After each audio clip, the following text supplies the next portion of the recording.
اس لیے بنیادی بات یہ سمجھنے کی ہے اور پوری امت کو اور امت کے راستے سے ساری انسانیت کو سمجھانی ہے کہ اللہ کے یہاں سے کامیابی کا ایک ہی راستہ ہے اور وہ صرف دین کا راستہ ہے۔ رہا دنیا میں جتنے اسباب ہیں چھوٹے بڑے جس میں لوگ اپنی روزی روٹی کی تلاش میں لگتے ہیں، یا دنیا میں جتنے حالات انسانوں پر آتے ہیں اچھے یا برے، ان اسباب اور حالات کا تعلق نہ تو کامیابی کے ساتھ ہے نہ تو ناکامی کے ساتھ ہے، بلکہ ان کے گزارے کے لیے ہے اور ان کے امتحان کے لیے ہے۔ اللہ ہر انسان کو چھوٹے بڑے سبب میں رکھ کر اور اچھے برے حالات سے گزار کر کے آزمانا چاہتے ہیں کہ ہر آدمی اللہ کے حکم پر چلتا ہے یا اپنی خواہش پر چلتا ہے، اپنے حال کو سامنے رکھ کر چلتا ہے یا حال پر اللہ کی طرف سے آنے والے حکم کو پورا کر کے چلتا ہے۔ اس کی آزمائش کے لیے اللہ حالات اور اسباب دنیا میں بنائے ہیں، اس لیے کہ دنیا میں جینے کے دو ہی راستے ہیں، تیسرا کوئی بھی راستہ نہیں ہے۔ ایک راستہ حکموں والا راستہ ہے جو نبیوں والا راستہ ہے، اور ایک راستہ خواہشات والا راستہ ہے، منمانی والا راستہ ہے اور جی چاہی والا راستہ ہے۔ اسی لیے اللہ تعالیٰ نے ان باتوں کو اچھی طرح سمجھانے کے لیے ہم سے جو پہلے لوگ گزرے ہیں، حضرت داؤد علیہ السلام اور حضرت سلیمان علیہ السلام کے پاس میں ملک کا بہت بڑا نقشہ تھا، اور اللہ نے ملک کے اس نقشے میں ان کو کامیاب کر دیا۔ اور فرعون اور نمرود کے پاس میں بھی ملک کا بہت بڑا نقشہ تھا، اللہ نے ان دونوں کو ملک میں رکھ کر اللہ نے ان کو ناکام بنا دیا۔ مال کا بہت بڑا نقشہ قارون کے پاس تھا، اس کے خزانے کی چابیاں ایک طاقتور جماعت اٹھایا کرتی تھی، آپ انداز لگائے اس کا کتنا بڑا خزانہ ہوگا، لیکن اللہ نے اس کو اس کے خزانے کے ساتھ زمین میں دسایا ہے اور قیامت تک یہ دستہ ہی چلا جائے گا۔ دوسری طرف مال حضرت عبد الرحمن ابن عوف رضی اللہ تعالیٰ عنہ کے پاس تھا، اور اتنا زیادہ مال تھا کہ ان کے انتقال کے بعد جب وراثت کو تقسیم کیا گیا ہے وارثوں میں، تو سونے کی اینٹوں کو کاٹ کر تقسیم کرنے کے لیے کاٹنے والوں کے ہاتھوں میں چھالے پڑ گئے، لیکن اتنے بڑے مال نے حضرت عبد الرحمن ابن عوف کا نقصان نہیں کیا، بلکہ ان 10 صحابہ میں سے کہ جن کو اللہ کے نبی صلی اللہ علیہ وسلم نے دنیا ہی میں جنت کی بشارت دیا۔ اسی لیے فرمایا نعم المال الصالح للرجل الصالح، فرمایا حلال مال ہے اور نیک آدمی ہے تو کیا حرج کی بات ہے، اس لیے کہ اس حلال مال سے وہ کام کیے جا سکتے ہیں جو بغیر مال سے نہیں ہو سکتے ہیں۔ تو مال یہاں بھی ہے، مال وہاں بھی ہے، وہاں ناکامی ہے، یہاں کامیابی ہے۔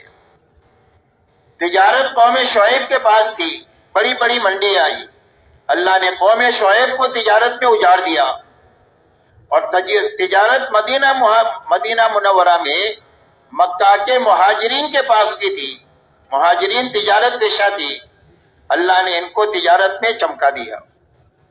باغات قوم سبا کے پاس تھے، اللہ نے قوم سبا کو باغات کے بڑے بڑے نقشوں میں رکھ کر اجاڑ دیا نہ ماننے کی بنیاد پر، اور باغات انصار مدینہ کے پاس تھے، اللہ نے ان کو باغات میں رکھ کر چمکا دیا، اور اللہ نے ایسی برکت دیا کہ آج تک ساری دنیا مدینہ منورہ کی کھجوریں کھا رہی ہے۔ اس لیے بنیادی بات سمجھنے کی ہے کہ اللہ کے یہاں سے کامیابی کا کوئی بھی دنیا کا سبب نہیں ہے، اور کوئی بھی حال کامیابی ناکامی کے لیے نہیں ہے۔ اس کی مثال برتن کی ہے، اس پر کامیابی اللہ ہی کی طرف سے آئے گی اور ناکامی بھی اللہ ہی کی طرف سے آئے گی۔ کامیابی کے آنے کی بنیاد حکم کا پابند ہونا ہے، اور ناکامی کے آنے کی بنیاد خواہش پر اور اپنی منمانی پر چلنا ہے۔ اسی لیے دعوت اور تبلیغ کے راستے سے کسی کا کاروبار چھوڑانے کی محنت نہیں ہے، اور نہ کسی کو ایک حال سے دوسرے حال میں لے جانے کی محنت ہے، بلکہ یہ محنت اس بات کی ہے کہ ہر مسلمان اس محنت کے ذریعے سے اپنے اندر اتنی طاقت پیدا کر لے کہ جس سبب میں بھی ہے اور جس حال میں بھی ہے، اس سبب اور حال میں اللہ کے فرائض پر کھڑا ہونے کی طاقت پیدا ہو جائے، حرام سے بچنے کی طاقت پیدا ہو جائے اور اللہ کے دین کی محنت کے تقاضے جس لائن کے جس وقت بھی آئے ان تقاضوں پر پورا کرنے کے لیے کھڑا ہونے کی طاقت پیدا ہو جائے۔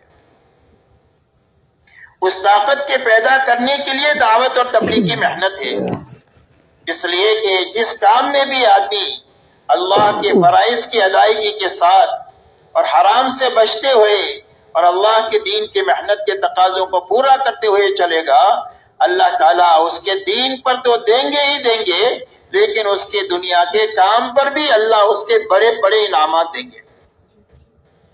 اسی لیے آتا ہے حدیث پاک میں کہ ایک سچا اور امانت دار تاجر کل قیامت کے دن نبیوں کے ساتھ، صدیقین کے ساتھ اور شہداء کے ساتھ اٹھایا جائے گا۔ اس کی تجارت کی وجہ سے وہ آخرت میں اتنا اونچا مقام اس کو عطا فرمائیں گے، حکم پورا کرنے کی برکت سے، سچائی اور امانت داری کی وجہ سے۔ ایک کسان کھیتی کرتا ہے، جب تک کھیتی ہری بھری رہتی ہے وہ تسبیح کرتی رہتی ہے اور اس کا ثواب کسان کو ملتا ہے۔ اگر اس کھیت میں سے جانور دانہ چگ جائے یا چور چوری کر جائے، فرمایا اس کے اوپر اس کو صدقے کا ثواب ملے گا۔ ایک غریب آدمی ہے، مزدور آدمی ہے، روز کماتا ہے، روز کھاتا ہے، لیکن حکم کی پابندی کے ساتھ کماتا ہے اور حکم کی پابندی کے ساتھ جیتا ہے، تو فرمایا شام کو تھک ہار کر کے اپنے مقدر کی روزی لے کر گھر پر واپس آئے گا اور اللہ کے خزانے سے مغفرت اور بخشش بھی لے کر آئے گا، اللہ اس کے سارے گناہوں کو بھی معاف فرما دے۔ ایک حاکم حکومت کرتا ہے لیکن انصاف کے ساتھ کرتا ہے، اللہ کی مخلوق کے اوپر بھلائی، ہمدردی، خیرخواہی کے ساتھ حکومت کرتا ہے، تو فرمایا قیامت کے دن جو 7 آدمیوں کو اللہ تعالیٰ عرش میں جگہ دیں گے، اس کے اندر میں وہ حاکم ہوگا کہ جو حکومت انصاف کے ساتھ اور انسانیت کے ساتھ ہمدردی کے ساتھ کرے گا۔ اس لیے میرے دوستو، یہ محنت اس بات کی ہے کہ ہر فرد امت میں پورے دین پر چلنے کی طاقت پیدا ہو جائے، اس لیے کہ مسلمان کسی بھی حال میں ناکام نہیں ہو سکتا ہے، شرط یہ ہے کہ وہ دیندار ہو۔ اسی لیے حدیث پاک میں آتا ہے کہ دنیا میں 4 قسم کے لوگ ہیں۔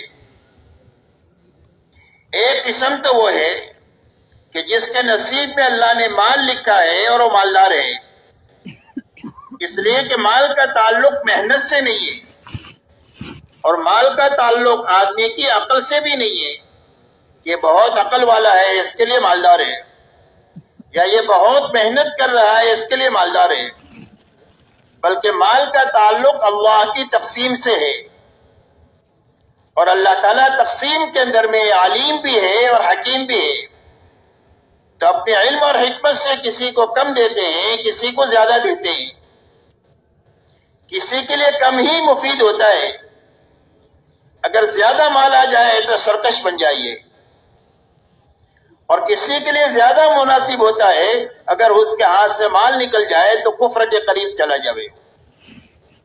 تو اللہ انسانوں کی مصلحت کو سامنے رکھ کر اپنے علم اور حکمت سے کم زیادہ دیتے ہیں اللہ تعالیٰ۔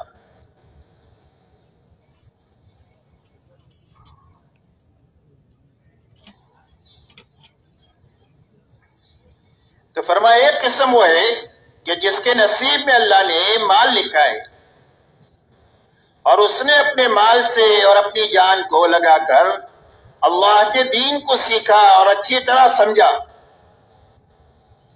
جس کے نتیجے میں اس کو یہ معلوم ہے کہ اللہ کی طرف سے یہ 2 بڑی نعمتیں مجھے ملی ہوئی ہے، جان اور مال کی، وہ مجھے کہاں لگانا ہے، اس لیے کہ صرف دین ہی اس کو راستہ بتائے گا لگانے کا۔ دین کے بغیر کبھی بھی آدمی کی جان مال صحیح نہیں لگ سکتی، تو اب وہ دین اسے سمجھائے گا کہ کہاں لگانا ہے۔ اب ہر ایمان والے کی 2 ذمہ داری ہے، ایک ذمہ داری دعوت کی ہے، ایک ذمہ داری عبادت کی ہے۔ اب وہ اپنی جان اور مال کو دعوت کے سارے تقاضوں پر جب کبھی بھی آتے ہیں پورے نشاط کے ساتھ اور پوری بشاشت کے ساتھ لگاتا ہے، اور جب جب بھی عبادت کے لائن کے احکامات آتے ہیں تو عبادت پر اپنی جان اور مال کو یہ لگاتا ہے جیسا اللہ چاہتے ہیں۔ جب اللہ کی مخلوق کے ساتھ ہمدردی کا کوئی تقاضا آتا ہے تو اللہ کے مخلوق کے ساتھ ہمدردی میں، بھلائی میں، خیر خواہی میں، ان کے بوجھ کو ہلکا کرنے میں وہ اپنی جان مال کو لگاتا ہے۔ فرمایا دنیا میں ایک قسم یہ ہے، دوسری قسم دنیا میں وہ ہے کہ جس کے نصیب میں اللہ نے مال نہیں لکھا، جس کی بنا پر وہ غریب ہے، ضرورت تو اس کی بھی پوری ہوگی، ضرورت اس کی بھی پوری ہوگی، ضرورت کسی کی اٹکے گی نہیں، اس لیے کہ اللہ تو سب کے رب ہے، مالدار کی بھی رب ہے اور غریب کے بھی رب ہے، غریب کے بھی رب ہے۔ یہ ہو نہیں سکتا ہے کہ مالدار کو کھلائے اور غریب کو نہ کھلائے، صرف فرق اتنا ہے کہ مالدار زردہ پلاؤ لے گا یا چٹنی روٹی کھا لے گا، اور وہ بھی کھانے کا نظام صرف یہاں تک ہے، نیچے جانے کے بعد اس کو بھی گندگی بننا ہے، اس کو بھی گندگی بننا ہے۔ رہا انسان کے لیے جس طاقت کی اور قوت کی ضرورت ہے وہ زردہ پلاؤ سے بھی اس کو اتنی ہی ملے گی اور چٹنی روٹی سے بھی یہی ملے گی، اس لیے کہ کھانے میں اللہ نے طاقت نہیں رکھی ہے، قوت اللہ کے خزانے سے آتی ہے۔ تو اس لیے اللہ سب کے رب ہے، اس کی ساری ضرورتیں اللہ پوری کریں گے، فرق اتنا ہے ادنا اور اعلیٰ کا۔ لیکن اس غریب نے اپنی جان لگا کر کے دین کو سیکھ لیا اور سمجھ لیا کہ اس غربت میں اللہ سے بڑے بڑے انعامات کے لینے کا کیا راستہ ہے، اس لیے کہ دین کے سیکھنے کے لیے زیادہ مال کی ضرورت نہیں ہوتی ہے، اپنی جان لگانے کی ضرورت ہوتی ہے۔ ایک آدمی پورے دارالعلوم کے چلانے کا خرچ برداشت کرے، لیکن اپنی ذات سے بیٹھ کر اگر یہ سورہ فاتحہ نہیں سیکھے گا تو سورہ فاتحہ اس کو یاد نہیں ہوگی پورا دارالعلوم چلانے کے نتیجے میں۔ اس لیے جان لگانا کے ذریعے سے آدمی کی زندگی میں دین کی پختگی آتی ہے، مال کے ساتھ بھی۔ تو اس غریب نے اپنی جان لگا کر کے دین کو سیکھا، اور پھر اب دین سیکھنے کے لیے پیدل چل سکتے ہیں، سواری تو ہماری راحت کے لیے ہے، پیدل چل کر کے چلتے ہوئے جماعتیں دین سیکھتی ہے، دعائیں سیکھتی ہے، فرائض سیکھتے ہیں، واجبات سیکھتے ہیں، 6 نمبر سیکھتے ہیں، آخرت کے اوپر حدیثیں ہیں اس کو سیکھتے ہیں، جنت جہنم کے حالات کو سیکھتے ہیں، اس لیے کہ سیکھنے کا راستہ پیدل کا بہت زیادہ ہے بنسبت سواری کے۔ اسی لیے پچھلے زمانے میں ایک مرتبہ ایک جماعت کی کارگزاری ہوئی، ان سے پوچھا گیا کہ تم نے 40 دن کے اندر میں کتنا خرچ کیا؟ تو پہلے زمانے کی بات ہے، شروع زمانے کی، تو جماعت نے یہ بتایا کہ ہر ساتھی کا چلے میں 2 روپیہ خرچ ہوا۔ کتنے روپے کا چلہ؟ 2 روپے کا چلہ۔ تو پوچھنے والوں نے یہ پوچھا کہ گاڑی کھڑی رہتی ہوگی مسجد کے سامنے جو آپ کو ایک جگہ سے دوسری جگہ منتقل کرتی ہوگی جیسے ابھی ہو رہا ہے، اور کھانے کے لیے روز دعوتیں ہوگی بستی والوں کی طرف سے۔ تو جماعت نے کہا ایک دن دعوت نہیں ہوئی، ایک دن گاڑی نہیں آئی، پورے 40 دن میں ہم پیدل چلے، تہجد پڑھ کر کے نکل جاتے تھے سیکھتے سکھاتے ہوئے، اور چند گھنٹوں کے بعد اپنی بستی میں پہنچ کر کے وہاں محنت کرتے، محنت کے بعد 2 بجے کے قریب 2 ساتھی طے ہوتے جو باغ میں جا کر امرود لے کر کے آئے، جو اس زمانے میں چند پیسوں میں امرود کی ٹوکری مل جاتی تھی۔ بولے سارے ساتھی بیٹھ کر کے یہ امرود کھا لیتے تھے، یہی دوپہر کا کھانا ہے، یہی ناشتہ ہے، یہی رات کا کھانا ہے۔ پورے 40 دن کیسے گزارے؟ ایک ٹائم امرود کھا کر کے، اور پورے 40 دن پیدل چل کر کے جو ہے وہ گزارے، لیکن بہت بڑا دین کا حصہ حاصل کر کے آئے۔ تو اب ایک آدمی غریب ہے لیکن اس نے دین سیکھا، تو اب جب یہ مالدار دیندار کو دیکھتا ہے کہ یہ تو اللہ کے دین کے تقاضوں پر اور اللہ کی دین کی محنت کے تقاضوں پر اتنا لگاتا ہے، اگر اللہ مجھے بھی دیتے تو میں بھی اتنا ہی لگاتا جتنا ہی لگاتا ہے۔ تو حدیث پاک میں آتا ہے فَكِلَاهُمَا فِي الْأَجْرِ سَوَاءٌ، فرمایا اس مالدار دیندار کو لگانے پر جتنا اللہ دیں گے، اس غریب کی اس تمنا پر، اس آرزو پر کہ میرے پاس ہوتا تو میں بھی لگاتا، اللہ اس کو بھی اتنا ہی اجر عطا فرمائیں گے۔ فرمایا تیسری قسم دنیا میں وہ ہے کہ جس کے نصیب میں اللہ نے مال لکھا، لیکن مال کے نشے میں آ کر کے اس نے دین کو نہیں سیکھا، دین کو پیٹ کے پیچھے ڈال دیا۔ اب اس کو معلوم ہی نہیں ہے کہ مال کہاں خرچ کرنا چاہیے، تو وہ اللہ کی نافرمانی میں، اللہ کی مخلوق کو ستانے میں اپنی جان اور مال کو لگا رہا ہے۔ فرمایا تیسری قسم دنیا میں یہ ہے۔ چوتھی قسم دنیا میں وہ ہے کہ غریب ہے، اس کے نصیب میں مال اللہ نے لکھا نہیں ہے، لہذا وہ غریب ہے، لیکن اس غریب میں جال لگا کر کے دین نہیں سیکھا، جس کی بنا پر اس کے دل کا جذبہ یہ ہے کہ اگر میرے پاس بھی مال ہوتا تو میں بھی ایسی عیاشی کرتا جیسے یہ مالدار بے دین کر رہا ہے۔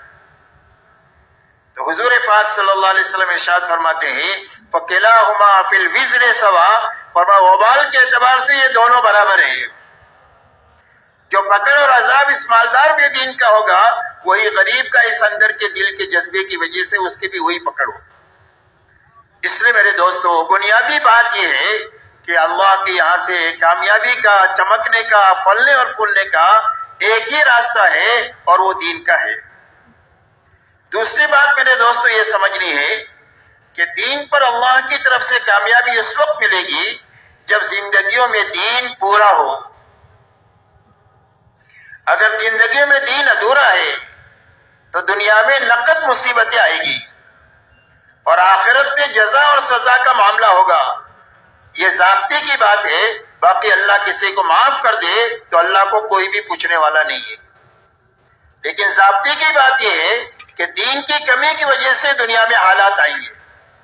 اسی لیے فرمایا ما اصاب من مصیبت فبما کسبت ایدیکم ویعفو عن کثیر، فرمایا جو مصیبت بھی دنیا میں تمہارے پر آ رہی ہے، فرمایا تمہارے ہاتھوں کے کاموں کی وجہ سے آ رہی ہے، غلط کاموں کی وجہ سے، اور بہت ساری غلطیاں تو وہ ہے جو اللہ معاف فرما دیتے ہیں، ورنہ آدمی کے لیے جینا مشکل ہو جاتا۔ تو دنیا میں ادھورے دین پر مصیبتیں آئے گی۔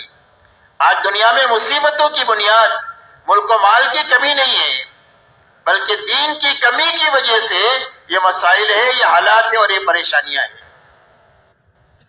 اس لیے میرے محترم دوستو، پورے دین پر اللہ کی طرف سے کامیابی آئے گی، اللہ کی طرف سے وعدے پورے ہوں گے، اس لیے کہ اللہ تعالیٰ نے دین کے اوپر، دین کے ہر عمل پر آخرت کے بنانے کا وعدہ بھی کیا ہے اور دنیا کا بھی وعدہ کیا ہے۔ فرمایا ایک آدمی اللہ کا ذکر کرتا ہے تو ذکر سے کیا ہوگا؟ فرمایا جنت میں اس کے لیے پودے لگیں گے اور ایک ایک پودا اتنا بڑا ہوگا کہ ایک تیز رفتار گھوڑا 100 سال تک اس کے سائے میں ختم ہو دوڑتا رہے تو سایہ ختم ہو کر بھی نہیں دے گا، یہ ایک سبحان اللہ کا بدلہ ہے۔ آخرت میں یہ انعام ملے گا۔ اور دنیا میں فرمایا دنیا میں ذکر کی بنیاد پر اللہ دلوں کو اطمینان عطا فرمائیں گے۔ ملک و مال سے اطمینان نہیں ہوتا، وسائل راحت کے ہو سکتے ہیں لیکن راحت نہیں آ سکتی، اسباب اطمینان جمع کیے جا سکتے ہیں لیکن اطمینان نہیں آ سکتا، اس لیے کہ راحت صرف اللہ کے خزانے سے آتی ہے۔ اس لیے اگر آپ دنیا پر نگاہ ڈالیں گے تو دنیا میں جتنی خودکشیاں ہو رہی ہے وہ غریب نہیں کر رہے ہیں، بلکہ وہ لوگ کر رہے ہیں جن کے پاس بہت زبردست مال کے وسائل ہے، زبردست ان کے پاس بینک بیلنس ہے اور زبردست ان کے پاس سامان ہے، لیکن ان کے دلوں میں اتنی تنگی ہے کہ جو جینے کے بجائے مرنے کو پسند کرتے ہیں اور خودکشی کر کے مر جاتے ہیں۔ اس لیے یہ دل دنیا کا نفع ہے اور یہ آخرت کا نفع ہے۔ فرمایا نماز کی وجہ سے بے حساب جنت میں داخل کریں گے، پل صراط پر بجلی کی طرح گزار دیں گے۔ دنیا میں کیا ہوگا؟ فرمایا دنیا میں روزیوں میں برکت نماز کی وجہ سے آئے گی۔ ایسا ہر عمل کا نفع، کہ ہر عمل کے اندر میں اللہ نے آخرت میں بھی دینے کا وعدہ کیا اور دنیا پر بھی دینے کا وعدہ کیا کہ دنیا بھی اسی راستے سے بنے گی اور دین بھی جو ہے وہ اور آخرت بھی اسی راستے سے بنے گی۔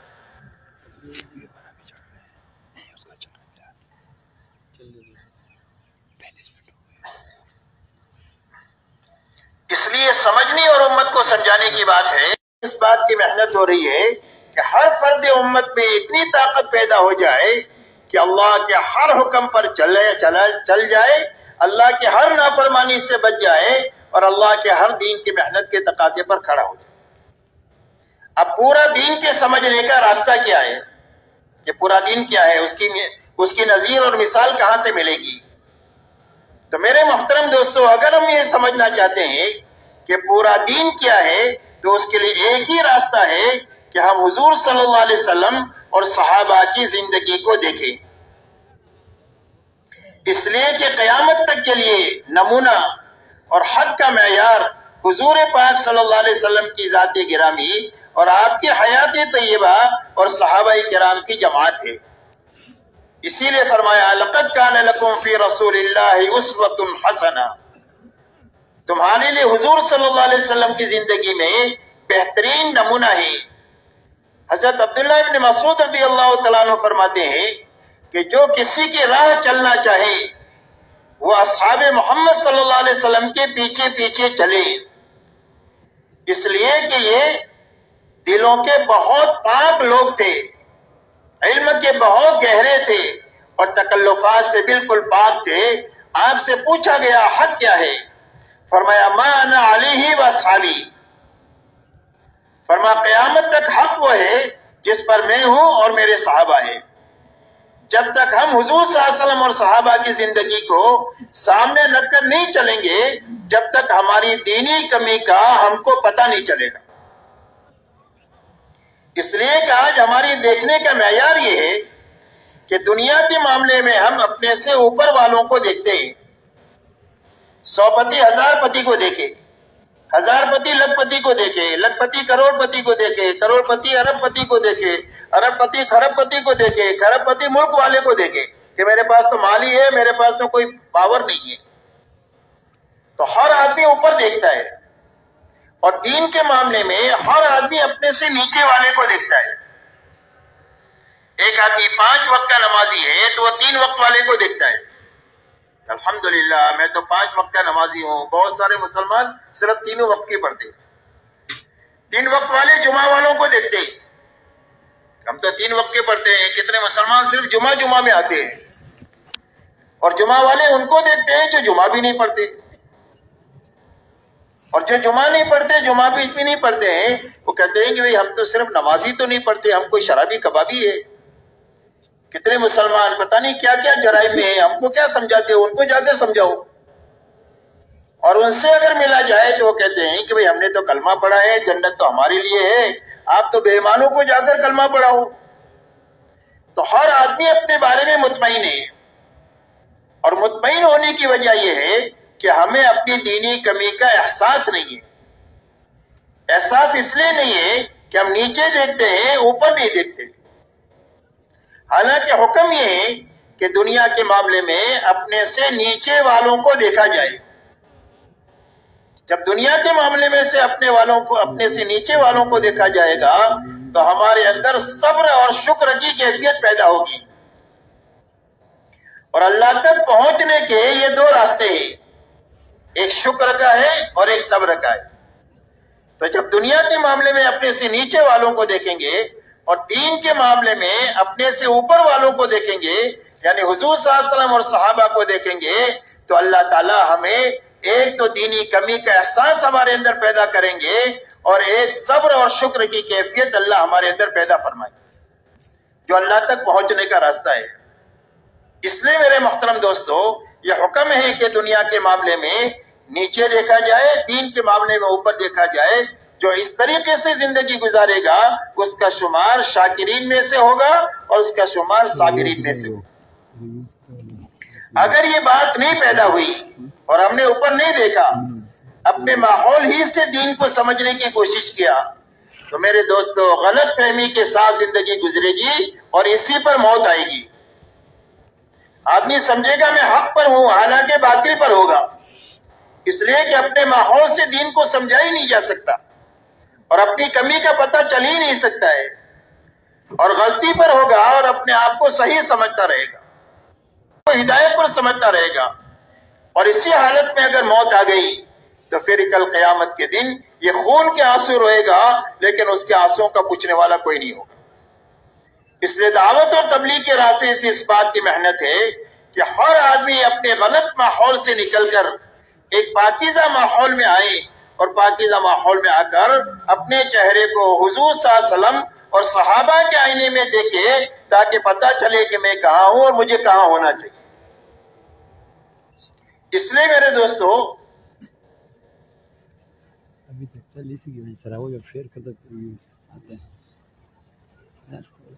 اچھی طرح یہ ہمیں سمجھنا ہے کہ حضور صلی اللہ علیہ وسلم اور صحابہ کرام رضی اللہ تعالیٰ عنہ کی زندگی کی کیا بنیادیں تھی۔ آپ کی بنیادوں میں سب سے پہلی بنیاد یہ تھی لا الہ الا اللہ محمد الرسول اللہ۔ صحابہ فرماتے ہیں کہ ہم نے پہلے ایمان سیکھا اور اس کے ساتھ قرآن سیکھا، اس لیے کہ قرآن پر عمل کی جو طاقت ملے گی وہ ایمان کی طاقت سے ملے گی۔ 13 سالہ مکی زندگی میں ایمان کی محنت ہے، مغیبات کے تذکرے ہیں، اللہ کی قدرت کے اور خزانوں کے تذکرے ہیں کہ جس کے ذریعے سے اللہ کے حکموں پر چلنے کی طاقت پیدا ہوئی، اور جتنی طاقت پیدا ہوتی گئی اتنے اللہ کی طرف سے احکامات آتے گئے، اور جب طاقت پیدا ہوتے ہوئے اعمال آتے گئے تو وہ اعمال عمل میں بھی آتے گئے احکامات، اور 23 سال میں استعداد مکمل ہوئی، اور 23 سال میں قرآن کا اترنا بھی مکمل ہوا، اور 23 سال کے اندر میں قرآن پر عمل بھی مکمل ہو گیا۔ ان کے بارے میں آتا ہے کانو کتاب اللہ یمشون الارض، زمین پر اللہ کی چلتی پھرتی کتاب تھی۔ کسی سے پوچھا گیا تمہارا قرآن کہاں ہے جو آسمان سے اترا؟ تو ایک صحابی کی طرف اشارہ کیا کہ یہ ہمارا چلتا پھرتا قرآن ہے، یعنی قرآن میں اللہ نے جن چیزوں کے کرنے کا حکم دیا ہے وہ ساری چیزیں اس کی زندگی میں، اور ان سب کی زندگی میں جن چیزوں سے بچنے کے لیے کیا اس سے ان کی سب کی زندگیاں پاک ہے۔ جن صفات سے متصف ہونے کے لیے اللہ نے کہا ہے ان صفات سے یہ متصف ہے، جن صفات سے دور رہنے کا حکم دیا گیا ہے ان صفات سے ان کی زندگیاں پاک ہے۔ یہ قرآن پاک ہے جو زمین پر چل پھر رہا ہے۔ اس لیے سارے صحابہ کے بارے میں آتا ہے کانو کتاب اللہ یمشون الارض، فرمایا زمین پر اللہ کی چلتی پھرتی کتاب تھی۔ تو پورا قرآن عملی طور پر زندگی میں آنے کا اور دین کی محنت کے تقاضوں پر کھڑے ہونے کا سب سے پہلا راستہ یہ ہے کہ ہر ایمان والے کا کلمہ ٹھیک ہو جائے۔ اسی لیے فرمایا الایمان ما وقر فی القلب وصدقہ العمل۔ فرمایا ایمان کیا ہے؟ فرمایا ایمان یہ ہے کہ دل میں یہ بات راسخ ہو جائے۔ ایمان کا تعلق دل سے ہے۔ موت کے وقت میں آدمی کی زبان سے وہ بات نکلے گی جو اس کے دل میں ہے۔ اگر دل میں اللہ ہے تو اللہ نکلے گا، دل میں دنیا ہے تو موت کے وقت میں آدمی کی زبان سے دنیا نکلے گی۔ تو فرمایا ایمان وہ ہے جو دل میں راسخ ہو اور 24 گھنٹے کا عمل اس کے ایمان کی تصدیق کرے کہ یہ ایمان والا ہے۔ اس لیے کہ دنیا میں اللہ نے جتنے انسان بنائے ہیں سب ایک ہی جیسے بنائے ہیں، سب کے 2 ہاتھ ہیں، سب کے 2 پیر ہیں، سب کی 2 آنکھیں ہیں، سب کے 2 کان ہیں، سب ایک ہی جیسے بنائے ہیں۔ تو اس ایمان کا اور کفر کا پتہ کیسے چلے گا؟ فرمایا 24 گھنٹے کی زندگی بتائے گی کہ یہ ایمان والا تاجر ہے، اور یہ ایمان والا کسان ہے، اور یہ ایمان والا غریب ہے، اور یہ ایمان والا مالدار ہے، اور وہ ایمان والی عورت ہے، وہ ایمان والا جوان ہے، وہ ایمان والا بوڑھا ہے، یہ ایمان والا حاکم ہے۔ ان کی 24 گھنٹے کی زندگی بتائے گی کہ یہ ایمان والا ہے۔ اس لیے کہ ایمان کے تقاضوں میں سب سے بڑا تقاضا ہے کہ یہ آزاد نہیں ہوگا، یہ پابند ہوگا۔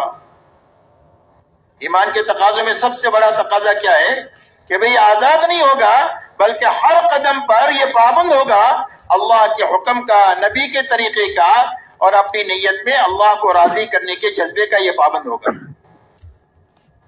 اس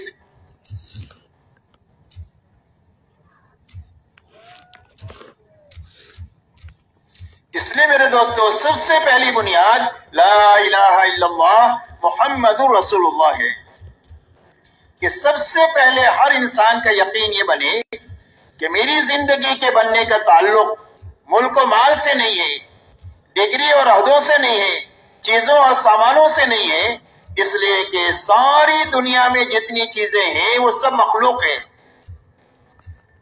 وہ بنی ہوئی چیزیں ہیں اور اللہ خالق ہے، اللہ بنانے والے ہیں. کوئی چیز اپنے آپ بن نہیں سکتی، اور دنیا کے سارے انسان مل کر کے بھی کسی چیز کو بنانا چاہے تو بنا نہیں سکتے ہیں اللہ کی مخلوق کا سہارا لیے بغیر. دنیا کے سارے انسان مل کر اللہ کی مخلوق کا سہارا لیے بغیر ایک بال نہیں پیدا کر سکتے، ایک بال نہیں پیدا سکتے. ہاں، مخلوق مصنوعی بال بنا سکتے ہیں اللہ کی مخلوق کا سہارا لے کر، اس لیے کہ بنانا صرف اللہ ہی کی شان ہے. ہاں، انسان کے بس میں یہ ہے کہ اللہ نے جن چیزوں کو بنایا ہے ان کو آپس میں جوڑ کر کوئی شکل دے دے. پلاسٹک اللہ نے بنایا، انسان کے بس میں اتنا ہے کہ اس کو جوڑ کر کرسی بنا دے، صوفہ بنا دے، جگ بنا دے. لیکن پلاسٹک بنانا یہ انسان کے بس میں نہیں ہے. ایک ذرہ پلاسٹک کا سارے انسان مل کر بنا نہیں سکتے. انسان کے بس میں اللہ نے یہ دیا ہے کہ لوہا اللہ نے بنایا، اس کو جوڑ کر ٹرین کی اور تیز رفتار سواری کی شکلیں دے دے. لیکن لوہے کا ذرہ سارے انسان مل کر کے بنا نہیں سکتے. ایسا ہی لکڑی ہے، کشتی میں جوڑ کر کے کشتی بنا دے، کرسی بنا دے، صوفہ بنا دے، لیکن لکڑی کا ذرہ سارے انسان مل کر بنا نہیں سکتے ہیں، اس لیے کہ بنانا صرف اللہ ہی کی شان ہے. اس لیے اللہ خالق بھی ہے، اللہ مالک بھی ہے. کوئی بھی چیز بننے کے بعد میں اللہ کی ملکیت سے نکل نہیں سکتی. جس کسی کے بھی ہاتھ میں ہو اور دنیا کے جس کسی بھی کونے میں ہو، اس کے مالک صرف تنے تنہا اللہ ہے، اور اس پر صرف ایک اللہ ہی کی چلتی ہے. ایسا نہیں ہے جیسے دنیا میں ہوتا ہے کہ ایک آدمی نے گاڑی بنائی، دوسرے آدمی نے گاڑی خرید لیا تو بنانے والے کی ملکیت ختم ہو گئی، اب خریدار مالک ہے. ایک آدمی نے گھڑی بنائی، دوسرے آدمی نے خرید لیا تو بنانے والے کی ملکیت ختم ہو گئی، اب خریدار مالک ہے. لیکن کائنات کی جتنی بڑی چھوٹی بڑی چیزیں جہاں کہیں بھی ہے اور جس کسی کی بھی ہاتھ میں ہے، تنے تنہا اس کے مالک صرف اللہ ہے، اور اسی اللہ ہی کی اس پر چلتی ہے، اسی اللہ ہی کی اس کے پر چلتی ہے. اس کی جس کے ہاتھ میں ہے اس کی نہیں چلتی. آئے دن آپ دنیا میں دیکھتے ہیں کہ ایک آدمی ریورول خریدتا ہے اپنی حفاظت کے لیے، اور ایک دن آتا ہے کہ اپنی کمپیٹی پر رکھ کر یہ خودکشی کر لیتا ہے کہ بھئی واقعات سننے دیکھنے میں آتے ہی نہیں آتے، پڑھنے میں. تو اس نے خریدا تھا حفاظت کے لیے، لیکن اس کی ہلاکت کا سامان بن گیا، اس لیے کہ ہاتھ میں اس کے ہیں لیکن اس پر چلے گی اللہ کی. ایک آدمی مال محنت کر کے کماتا ہے، چور اچکوں کی نظر پڑ جاتی ہے. جو مال اپنے راحت کے لیے بناتا ہے وہی اس کی ہلاکت کا سامان بن جاتا ہے. کہ بھئی آئے دن یہ دیکھتے کہ نہیں دیکھتے؟ ایک آدمی اپنے بچوں کو پال پوس کر بڑا کرتا ہے اپنے بڑھاپے کے سہارے کے لیے، اور یہی بچے اس کے لیے بڑھاپے میں وبال جان بن جاتے ہیں. یہ اس بات کو بتلا رہا ہے کہ دنیا میں جو کوئی بھی جس کسی کے پاس میں بھی ہے وہ اس کی ملکیت نہیں ہے، اس کے مالک تنے تنہا اللہ ہے. اللہ جو چاہے گا وہ اس میں سے نکلے گا. اسی لیے موسیٰ علیہ السلام کو اللہ تعالیٰ نے یہ پوچھا کہ موسیٰ تمہارے دانے ہاتھ میں کیا ہے؟ تو موسیٰ علیہ السلام نے جواب دیا کہ یہ تو میری لاٹھی ہے، میں اس سے بکریوں کے لیے پتے جاڑتا ہوں، اس کے اوپر ٹیک لگاتا ہوں، اور بہت سارے اس سے میرے کام نکلتے ہیں. تو اللہ تعالیٰ نے کہا کہ اس کو زمین پر ڈال دیجیے. جب زمین پر ڈال دیا تو ایک بہت بڑا اژدہا بن گیا. اب موسیٰ علیہ السلام کہہ رہے تھے میری وہ پیچھے ہٹ رہے، اس سے ڈر کے مارے. یہ فطری بات ہے، سانپ سے ڈرنا تو کوئی نبوت کی شان کے خلاف نہیں ہے. بہرحال پیچھے ہٹ رہے تو اللہ نے کہا کہ اس کو پکڑ لو، ہم اس کو پہلی حالت پر لوٹا دیں. جب پکڑ لیا تو اس کو پھر لاٹھی بن گئی. تو اللہ نے اس بات کو بتلایا کہ نہ یہ لاٹھی ہے نہ یہ سانپ ہے. یہ کیا ہے؟ اللہ جو چاہے وہ ہے. ایسا ہے دنیا کی بڑے سے بڑی شکل جو نفع کی تمہیں نظر آ رہی ہے اس سے متاثر ہونے کی اور للچانے کی ضرورت نہیں ہے. اور دنیا میں بڑی بڑی شکلیں جو تمہیں ہلاکت کی نظر آ رہی ہے